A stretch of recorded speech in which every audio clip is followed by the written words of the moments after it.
Got anything new on Miles Gooch as he had his MRI?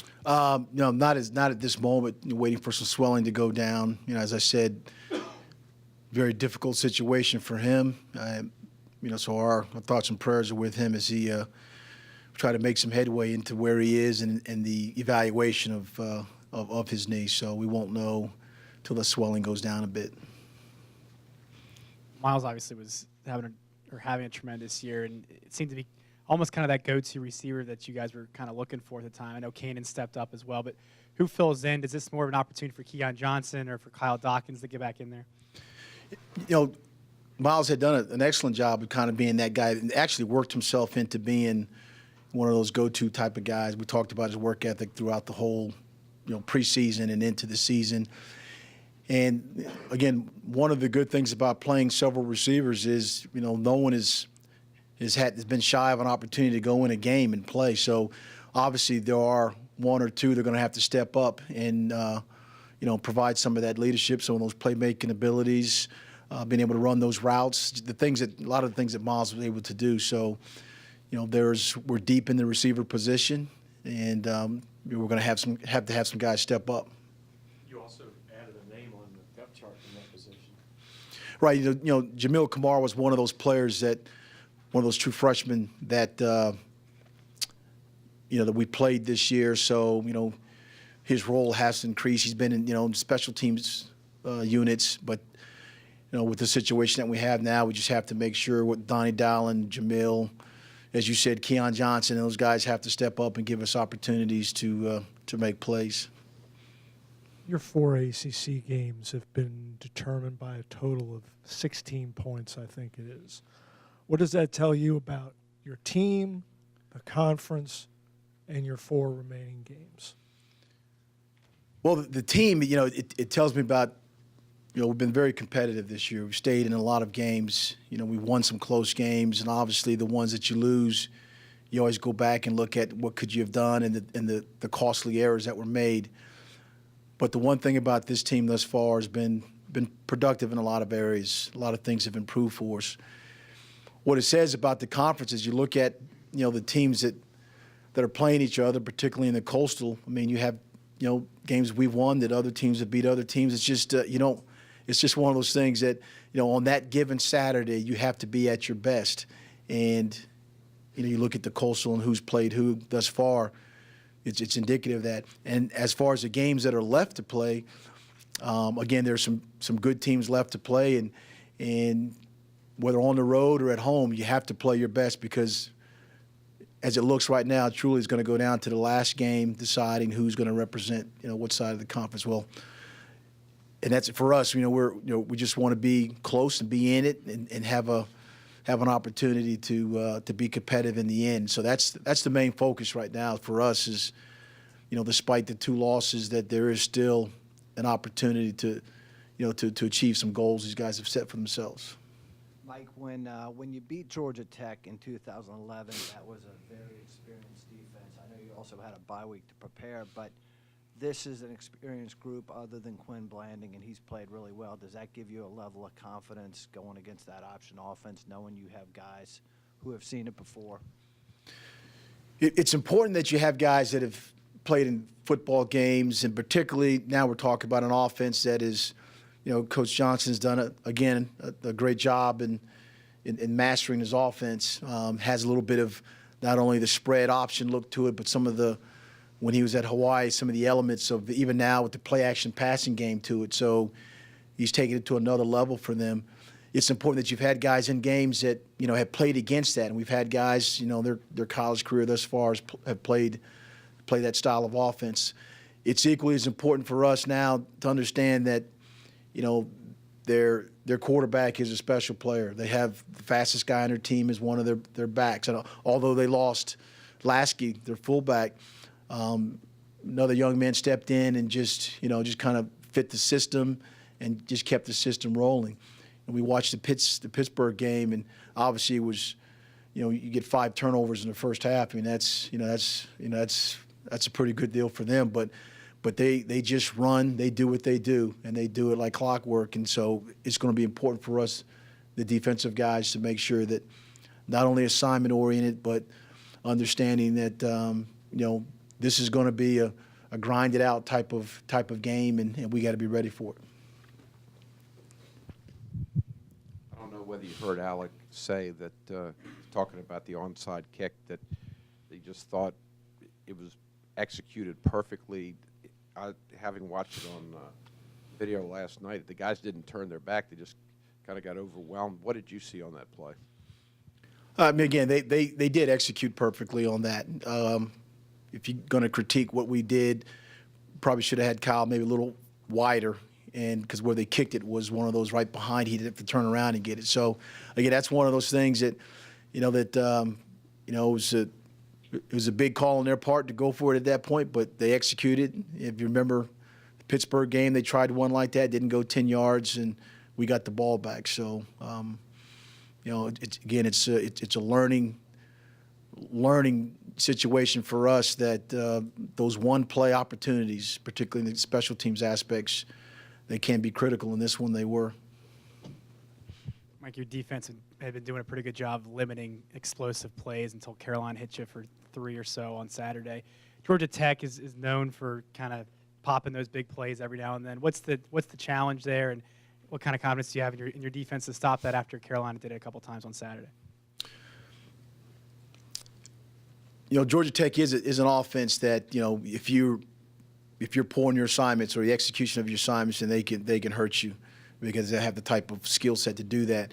And obviously what adds to their element is the quarterback. And I've heard Coach Johnson say he's the fastest he's had at that position. The receivers are skilled players. And so if you try to overload and stop the run, then they play action passes. They've thrown more than they have in the past. And, it's indicative of teams trying to load up and stop the run, and then off the same option look, they throw the ball down the field. It's going to be important for us, as I said before, to play not only assignment football, but we have to run. We have to rally to the football because that's a fast offense that we'll be playing against. They've been successful. I think they're number one in the country in converting third downs. There's no secret that they'll go for it on fourth down. You look at the time of possession.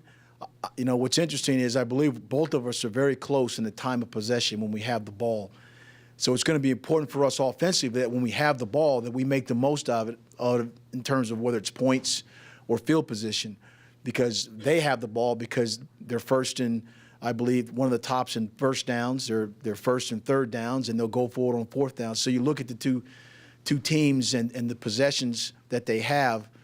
For us, important to score, and field position is going to be critically important. For us, special teams has got to be a critical element for us as well. We have to make sure that they start at a long field as opposed to, some of the field positions, the last couple games that the teams have gotten. So it's a challenge, but we know the challenge, and, our guys are, ready for the challenge. Do you work in any option looks with the defense in the summer or during the course of practice, so it's not a 1 week sort of cram session to face these guys? You try to do that during the course of the time that you have during the summer, parts of August camp.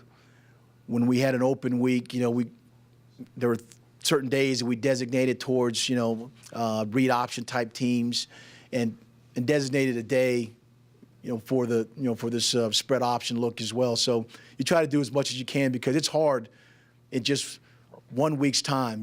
We practice on Tuesday, Wednesday, Thursdays. It's hard in 1 week's time to try to simulate, get all the time, and you never do it. You never get it exactly how you want it, but the more times you can look at it and see it, then the more you feel prepared for it. So we try to take some opportunities to do that. David Wofford is probably as good as anybody, fast, and, David can do a lot of good things. So, it's that'll be a challenge for us, but you have a type of guy like David that can execute that style of offense. Does it make you feel any more comfortable to have a defensive coordinator who's been facing this team for years, not just at your place, but maybe at North Carolina and NC State? I believe John is maybe at Notre Dame. I believe that opportunity or the experience that a coordinator has had is one of the things that, particularly for us looking towards older guys now, we've been playing, fairly well defensively, aside from some breakdowns here and there. But it's important that the experience that experienced coaches have, not only John, but Mike Archer, Jappy Oliver, of course, Chip West. Then you take a game plan, you put it together because you understand the difference of the elements, the dive, the quarterback, the pitch, the counter option, the play action passes off of that. So you've played it enough that you try to come up with a game plan to at least minimize any big hurts or big effects that may affect your team. I think Coach Archer talked before the season started about having experience with David Amerson after he came off a big interception year and how maybe Anderson gambled a little bit and took him out of their defense. Anthony came off the big interception year last year. How has he done? Obviously, you don't see the interception total as high, but that'd be tough to match. But how has he done this year in relation to last year to this point? Anthony's done a pretty good job of just managing things back there. I mean, again, when you have a true freshman that's playing next to you, and obviously I believe Quinn is in the top 5 or so in the ACC in tackles. When you have a guy that you're communicating with, when you're the integral part in the pass coverage, but you're also because of what we do defensively, you're also very important to the run, the running game. So Anthony's role has somewhat changed a little bit in being the coach on the field, being a guy involved in the run, and making a lot of the calls, defensively for us back there in the back end. But Anthony is still very productive, and still with 4 regular season games left. I mean, he's wanting to have the type of success that he had last season, but right now, defensive, like I said, we're doing a nice job. We can get better, and I'm quite sure he wants to have those interception opportunities. As you looked back on last year's game against these guys here, they won the game. They didn't post outrageous numbers, which they can as they have the last 2 weeks. As you evaluated that game tape, how did you feel like you guys defended them last season? It was better, David. I don't know if there's a team that just absolutely shuts that offense down. I do remember Jake Schneider had a pretty good game because of the tackles and the things that he was involved with. And again, it's that type of offense that the different releases of, the linemen and the backs, I mean, it's something that you just have to be in tune to. And with Eli and Max Vallis on the end, they're guys that have played in games like that. So it's always a challenge because the different elements that they present. And you could be wrong on one assignment, and it could hurt you big time. So the challenge for us is to play a consistent 4-quarter game of assignment, run to the football, and minimize, the mistakes that we make ourselves that could lead to big plays for them. Mike, it seemed like in the nickel the other day, a fair amount of the time, Dante Wilkins was in there for Mike Moore next to David Dean. Was Mike nicked up at all, or did you just want a different look inside? A little bit of both. Mike is, again, those ankle sprains are, are issues that you can't come back from those things like you feel you can. You feel you can play, but at the same time, you have to be able to turn and run and all those things. But Mike is getting back to being 100%. Dante has improved his opportunities to go in the game. And again, this is the type of game that even a guy like Andrew Brown should have opportunities to play as well because of the style of blocking, because of the run game. They're not as much as a hurry-up offense, so to speak, but they're guys that, it'll be a physical game up front. Coach in the back, we had Sadiq in here, much of us first experience with Sadiq. In the media setting, one, can you spell and/or say his last name correctly? Sadiq Olawanju, I believe. That's why I just call him Sadiq. And I know you like to get to know your players on a personal level as you go through the recruiting process. How much of the background story that he has, which was pretty incredible, did you know about, and then what attracted you to want him to come to UVA and become an offensive lineman for you? Yeah, it is an interesting story about Sadiq and his background, his family.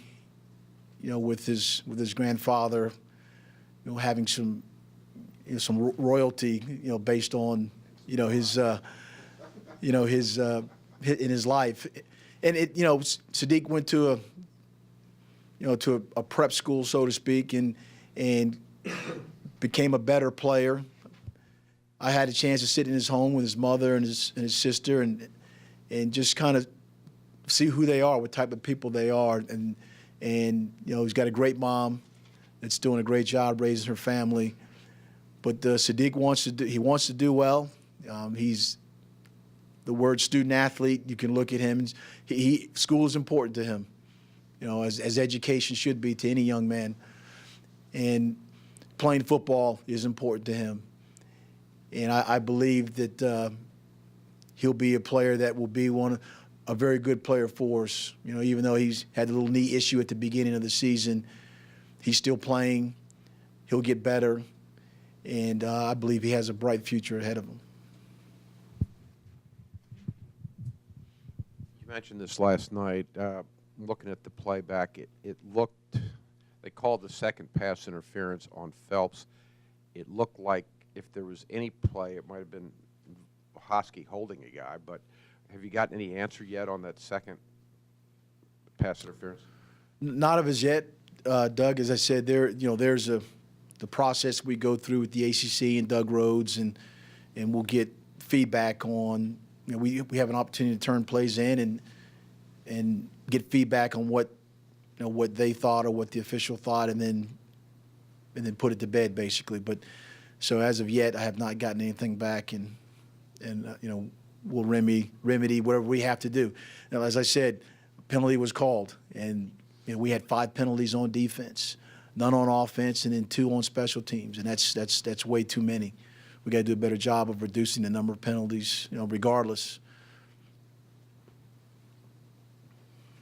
Georgia Tech's defense has given up a lot of yards, particularly in the passing game. Can you talk a little bit about their defense and how you think Grayson has performed the other day, and what that might present to him? Well, what you first go on is the last thing you saw, and there was a game against Pittsburgh where they had those 5 turnovers. They did an excellent job of tackling the football, and that's got to be primary one, main emphasis, priority for us is to hang on to the football, because you can see how quickly a game can get out of hand.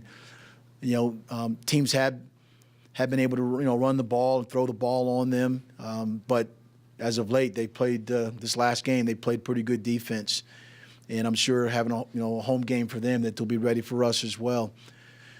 Grayson, if you look at the games that he's been in, this was his best game in terms of throwing the football. He had over 200 yards throwing the ball. All the other games before that, 100 and something. But again, outside of the last screen throw to KP, he'd played a pretty good game. And now we're looking for him. He's going to have to play another pretty good game again, because this defense is, they do a nice job of they'll send people from all different places, but they play fast, and then they play, they're playing inspired right now. They are the front runners, basically, with 3 conference wins right now, and we have to make sure that there are opportunities at the Coastal Conference opponent. That the outcome be advantageous for us as well, because I don't believe they play any more Coastal Conference teams outside of us. It's been the last one. Mention, style of blocking. You're a former defensive line coach. How difficult and how different is how they do things? I'm not going to, not the whole chop. I don't want to get you in trouble with Paul Johnson, but just preparing for it and getting your guys ready and adjusted to it. Paul teaches his linemen to block within the confines of the rules. And one of the things as a defensive lineman, you have to be able to use your hands coming out of your stance, because one of the things they do is predicated on getting you down on the ground, not only inside but on the outside, on the perimeter. So if they do pitch the ball, you have a lead blocker that's out there. It could be your safety, could be a linebacker. So we're going to have to spend a lot of time, with our hands out in front, protecting our legs, scooting your legs, the different techniques that coaches teach. But, again, as I said, it's a physical game inside, because of the style of blocking, the legal style of blocking, and we just can't stand in cement. You got to move your feet, and that's why the different lineman group that we'll practice this week to make sure that we keep guys in there fresh and keep guys that can be aware that this is the blocking scheme. Got to use your hands, got to move your feet.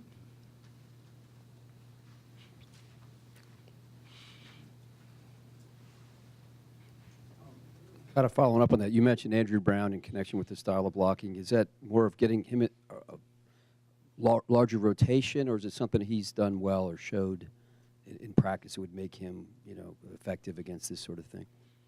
No, it's just more so, a young man that we committed to playing, and at this point, we talked about Mike Moore, we talked about Dante Wilkins, David Dean. Mike Moore has played some inside. Mike Moore can also play outside, so that gives Max or Eli opportunities to come out. So, going down the stretch here, we're going to need everybody. As I said to the team, we're going to need everybody that's been playing and has played. We're going to need them, and this is a game that could require a lot of guys playing. But particularly going down the stretch here, if you want to stay fresh and you want to have opportunities for guys to make plays, and you got to put guys in the game to do that.